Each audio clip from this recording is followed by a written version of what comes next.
Today's trade headline in Korea is a familiar but high-stakes sentence. Washington is again floating higher tariffs on Korean goods, with talk of a 25% rate appearing in Korean coverage. For foreigners living in Korea, tariffs aren't abstract diplomacy. They can show up as price pressure, job uncertainty in export-heavy industries, and volatility in markets that affect savings and rent decisions. Korea's immediate problem is timing. Even when nothing is signed, tariff threats can change corporate behavior before policies officially begin. Companies accelerate shipments, delay investment, or shift sourcing to hedge risk. At the same time, Seoul's diplomatic lane is clear. Keep channels open, frame Korea as a key supply chain partner, and look for a negotiated package that prevents sudden shocks. Korean reporting also highlights outreach involving senior U.S. officials, suggesting Seoul is trying to move the conversation from public pressure to private bargaining, where carve-outs, phased timelines, and sector-specific exemptions are more likely. What to watch next is not a single headline, but the pattern. 1. Whether the U.S. names specific Korean sectors, autos, batteries, steel, semiconductors, as targets. 2. Whether Seoul offers purchases or strategic alignment in exchange for relief. And 3. Whether markets begin to price in a longer trade chill. For expats and travelers, the practical read is simple. If tariff language escalates, expect more $1 volatility and more sudden shifts in consumer sentiment. Even before the first tariff is collected, Korea's markets took the spotlight today after the Kospi fell below the 5,000 level during the session, prompting reports of a fast-moving sell-off atmosphere and trading safeguards being triggered. Korean coverage frames this as part of a broader wash-shock narrative, a wave of risk-off behavior where leveraged positions unwind, sentiment flips, and even strong fundamentals can't stop a sudden drop.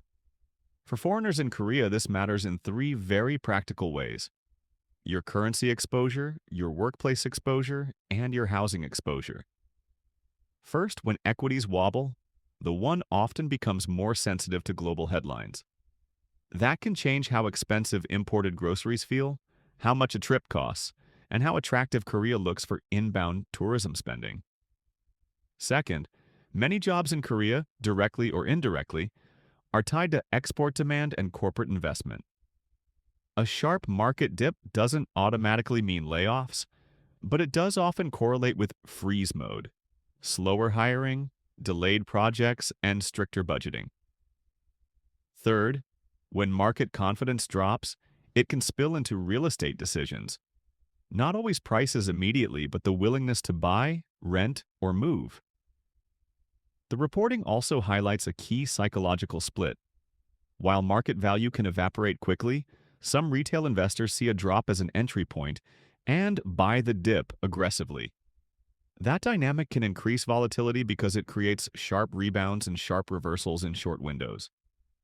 The near-term story to watch is whether this stays a one-day shock or becomes a multi-week adjustment. Watch for follow-on moves in U.S. yields and global tech, foreign fund flows in and out of Korea, and whether regulators increase communication to calm retail panic. In plain terms, today was a reminder that Korea's markets can be world-class and world-sensitive. Korea's housing debate sharpened today as coverage linked two forces moving at the same time: a national push to expand supply and a political warning that the government will not tolerate speculative flipping. Reporting around the 129 supply measures emphasizes that new supply is not just a technical plan. It triggers local resistance when redevelopment touches public land, neighborhood identity, or municipal budgets.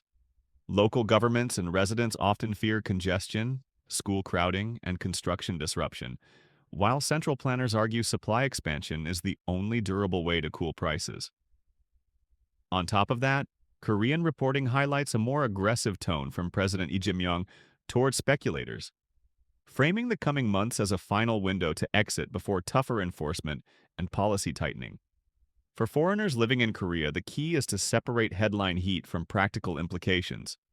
Short-term, policy headlines can move sentiment faster than rents or sale prices. Long-term, however, supply decisions affect neighborhood convenience, commuting times, and the stability of lease markets. Another data point in today's coverage: auctions and cash-rich buyers. When markets get nervous, whether from stocks or macro uncertainty, buyers with liquidity sometimes shift into real estate bargains, pushing auction rates higher even when overall sentiment looks weak. That can make certain districts feel hot even during broader cooling. What to watch next? 1. Whether the supply plan gains legislative and budget support. 2. What incentives the government offers to municipalities and residents to reduce resistance. And 3. Whether enforcement against speculative behavior is focused on loans, taxes, or transaction investigations. For newcomers to Korea, this is the practical takeaway. Don't read housing news only as prices up or down. Read it as a story about where supply will actually appear and how fast your neighborhood can change. Korea's political temperature rose as two separate party dramas played out in parallel, and both matter for policy stability. In the conservative People Power Party, coverage describes a chaotic lawmakers' meeting where emotions ran high over whether to expel former leader Han Dong-hoon.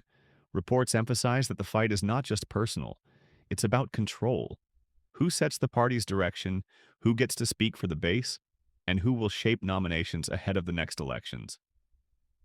When a party is busy fighting itself, legislation slows, messaging fractures, and governance becomes reactive. On the progressive side, coverage also highlights internal conflict in the Democratic Party over proposed merger talks with the Cho-Kook Innovation Party. Even within allied camps, mergers create identity anxiety. Will the party brand change? Will candidate selection become a battlefield? Will moderates and swing voters drift away? Reporting notes open disagreement among senior figures, with warnings that a rushed merger could backfire in local elections. For foreigners in Korea, why does this matter? Because politics shapes the speed of economic and social decisions that affect daily life. From housing and labor rules to market regulation and foreign policy posture. A government facing party turbulence may compensate by pushing administrative action instead of legislation, or by prioritizing safe policies while delaying controversial reforms. The next signposts are concrete. 1. Whether the PPP leadership stabilizes after the expulsion debate. 2. Whether the Democrats formalize a membership vote or pause merger steps. And 3. Whether the Prime Minister and Cabinet signal no more political questions and attempt to shift public attention back to governance. In short, today's story isn't just politics as theater, it's politics as the operating system that determines how quickly Korea can respond to economic shocks and social pressure.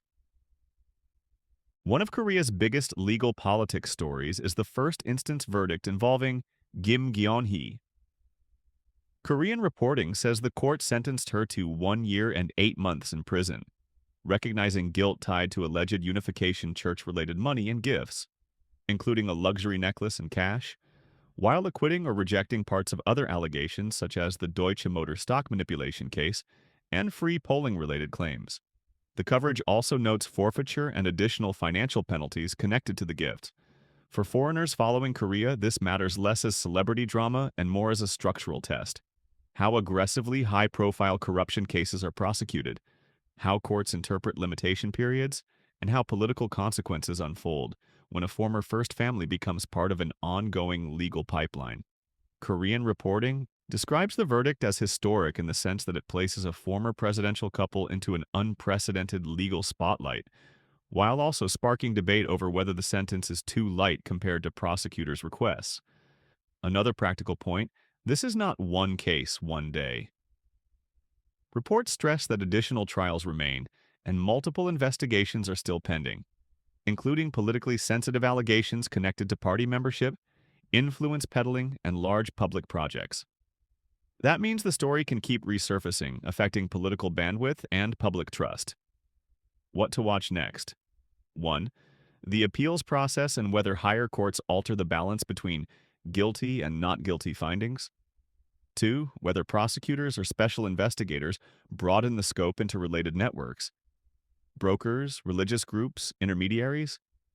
And 3. Whether this reshapes political narratives around anti-corruption and rule of law. For expats, the key takeaway is stability. High-profile legal battles can amplify polarization, but they also reveal how institutions handle accountability at the top. Winter safety moved from forecast to front page as Korean coverage pointed to heavy snow risk and dangerous black ice conditions. Reports highlight that the most serious winter hazard is often not snowfall itself, but the thin, nearly invisible ice that forms overnight on bridges, shaded roads, and highway ramps. That's why even a small drop in temperature can produce outsized accidents, multi-car pileups, and long delays. For foreigners living in or visiting Korea, today's practical advice is straightforward. If you drive, reduce speed earlier than you think you need to, keep longer following distance, and assume the first 10-20 minutes of a trip are the most dangerous. When tires and road surfaces are cold and traction is unreliable. If you walk, treat sidewalks as potentially slick even if they look dry, especially near crosswalk paint and bus stops where melt-refreeze cycles are common.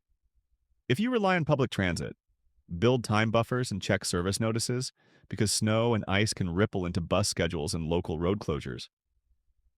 Korean reporting also notes that authorities can elevate response levels and open emergency coordination when snow risks rise, especially for central and mountainous regions.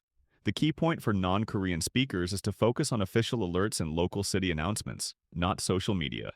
What to watch in the next 24-48 hours. Overnight lows, which determine refreezing, wind, which can drift snow back onto cleared roads, and precipitation timing. Snow in the morning commute window creates the worst congestion. In a country where commuting efficiency is usually high, winter weather is one of the few things that can instantly reset the clock. Today's message is simple. Plan for slower travel and treat black ice as the real headline. On Tuesday, Feb 3, 2026, KST, President Lee escalated his messaging on the housing market, aiming directly at what he calls speculative multi-home ownership. In a series of posts, he argued that Korea has already overcome far bigger crises, so it makes no sense to accept soaring housing costs as inevitable. His tone was blunt. The government will stabilize prices and crack down on speculation by whatever means necessary. And he framed the issue as fairness, not ideology. One concrete detail mattered. Lee referenced the remaining window tied to a tax relief timeline for multi-homeowners, signaling that those holding multiple homes should consider selling before the deadline. He said there are about 100 days left, describing it as a final chance to exit voluntarily rather than holding out and later facing stronger measures. In parallel, a separate report noted that the president has publicly left the door open to additional tax and policy changes if listings don't increase and price pressures continue. Meanwhile, local and opposition leaders are pushing back on the government's broader housing strategy, especially supply.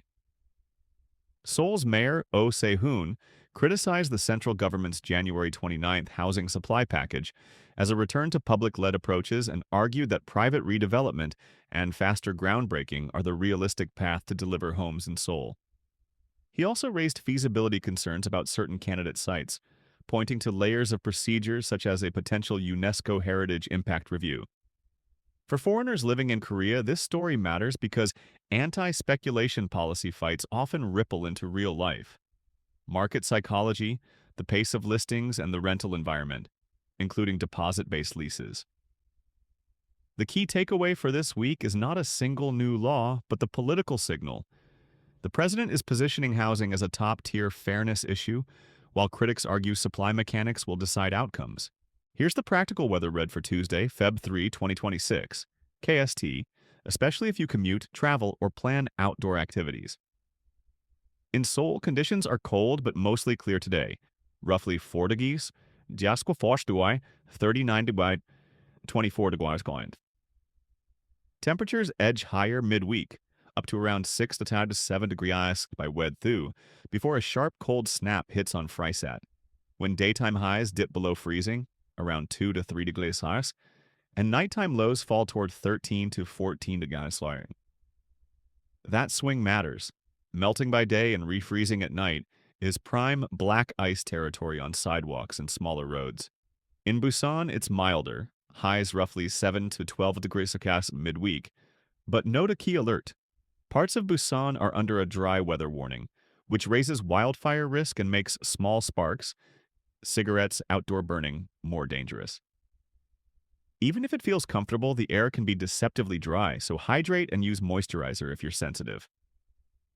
On Jeju City, the pattern is spring-like then wintry.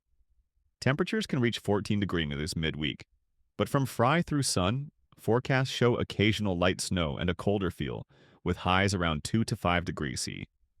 If you're flying to Jeju for a short trip, pack layers and keep your schedule flexible for slick roads. For foreigners in Korea, the simple checklist this week is 1. Dress in layers for big swings. 2. Leave extra commute time FrySat. 3. Watch local alerts on the KMA English pages. And 4. If you're driving, assume bridges and shaded streets freeze first. K-Culture fans got a fresh global move headline on Feb 3, 2026. G-Dragon is slated to appear as a headline performer in Dubai, marking what Korean media describe as his first official Middle East performance. The story isn't just about one concert, it's about geography. K-pop's touring map has long been dense in East Asia, North America, and parts of Europe. A major Dubai stage signals a wider regional play, the Gulf's fast-growing live event market, its role as an international hub, and a fan base that increasingly consumes Korean pop as lifestyle culture, not niche fandom. Reports highlight that this Dubai appearance is positioned as a milestone first, and that it comes amid an expanding schedule that includes Korea-based fan events and a broader international run. For fans planning travel, the practical advice is simple. Rely on official announcements for ticketing and venue rules because Dubai events can have strict entry and filming policies compared to typical Seoul shows. Why this matters to K-culture audiences. Middle East dates often become a proof point for an artist's brand power, especially when the billing is top tier. If the show performs well, it can accelerate more K-pop routing through the region, from festivals to solo tours, and it creates more visibility for Korean fashion and creative direction aesthetics that fans track closely. And in the streaming era, a high-profile overseas stage can feed back into chart momentum at home through clips, hashtags, and fan-made edits. Bottom line, this isn't only G-Dragon goes to Dubai. It's K-pop testing a bigger map, and fans will treat the setlist, styling, and crowd energy as the real headline. On Feb 3, 2026, Korean entertainment coverage spotlighted AKMU's new chapter visually. The duo posted fresh profile photos that outlets described as their first major image update since ending their long-term exclusive contract with YG Entertainment. The photos leaned into a clean, art-forward mood, dark styling, controlled expressions, and a reset vibe that signals independence rather than nostalgia. The reporting also attached real operational details behind the aesthetic. AKMU are described as establishing a new in-house label with a long-time manager, essentially moving from a major company ecosystem to a smaller structure where they control direction more directly. That context matters because their brand has always been built on songwriting identity, quirky, narrative, and sometimes experimental. So the question for fans is less, will they change? And more, how much freedom will they take now that the structure changed? Recent coverage in prior weeks noted that AKMU publicly confirmed the agency transition and framed it as a deliberate new start, while separate reporting described intensive preparation routines around the new phase. Whether or not fans care about corporate labels, these moments tend to precede the same pattern: a new visual language, then a surprise release strategy, single drops, curated live performances, or collaboration-first projects. For K-culture fandoms, the takeaway is straightforward. This is an era marker. When AKMU refresh profiles this sharply, it usually means the next release cycle is already being built, and the duo wants the public to read them as artists in control of the frame. In South Korea's entertainment press today, a phrase keeps popping up around Dahyun: actress rediscovery. It's not a debut story anymore, it's a credibility story. The latest wave of talk is tied to her TV work in Love Me, a JTBC Friday series that recently wrapped its run, and where viewers say her performance felt unexpectedly natural and quietly absorbing. Dahyun played Ji Hyeon, a young woman trying to move forward step by step. Career-focused but emotionally vulnerable, the kind of character who can disappear if the acting isn't grounded. Coverage notes that her line delivery and small reactions, hesitation, restraint, awkward honesty, helped the character land as real, which is exactly why the rediscovery framing matters. The conversation has shifted from idle cameo to actor with range. That buzz is also amplified by the fact that Love Me wasn't her first screen test.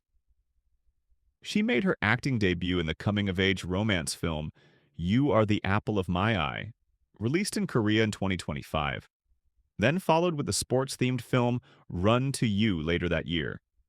Projects that the Korean press points to as building blocks for her current TV momentum. For K-culture fans, this is the bigger signal. Da-yoon's second chapter is starting to look less like a one-off experiment and more like a sustained acting track. If you're a global viewer, Love Me is available via broadcast Jisai VOD paths in Korea and is also listed on Netflix.